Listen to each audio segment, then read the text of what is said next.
ઇન્સ્ટાગ્રામની કોઈ પણ પ્રોફાઇલમાંથી કપડાં કે કોઈ પણ વસ્તુ મંગાવો છો તો ખાસ ધ્યાન રાખજો, નકર છેતરાવાનું નક્કી છે.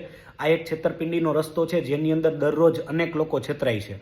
છેતરનાર લોકો છે એ ઇન્સ્ટાગ્રામમાં પ્રોફાઇલ બનાવે જેની અંદર પોતાની પ્રોડક્ટના ફોટા અપલોડ કરશે અને તમે એમાં ઓર્ડર આપશો એટલે એ કેશ ઓન ડિલિવરી અવેલેબલ નથી આવા બહાના કાઢશે અને તમારી પાસે કોઈને કોઈ રીતે ઓનલાઈન પેમેન્ટ કરાવશે અને તમે જેવું પેમેન્ટ કરશો એટલે એમ કહેશે કે પાર્સલ રેડી થાય છે, થોડાક દિવસમાં તમને મળી જશે.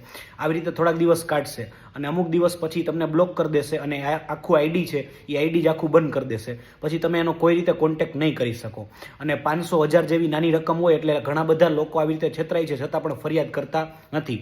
એટલે જ્યારે ક્યારેય પણ ઇન્સ્ટાગ્રામની કોઈ પણ પ્રોફાઇલમાંથી કોઈ પણ વસ્તુ મંગાવો તો એકવાર એ આઈડી કે પ્રોફાઇલ પ્રોપર વેરીફાઈ કરી લેજો કે એ કેટલા ટાઈમ જૂનું આઈડી છે, એમાં કેટલા ફોલોવર્સ છે અને એમાં જે કંઈ પોસ્ટ રાખેલી છે એ કેટલા સમયે રાખેલી છે. કારણ કે ખાસ કરીને આ જે છેતરવાવાળા લોકો છે એની પોસ્ટ થોડાક દિવસમાં જ રાખેલી હોય અને થોડાક દિવસમાં આઈડી બંધ કરી દે અને છતાં પણ તમે છેતરાવ તો સાયબર ક્રાઇમના નંબર છે 1930, એની અંદર તમે ફરિયાદ કરી શકો છો.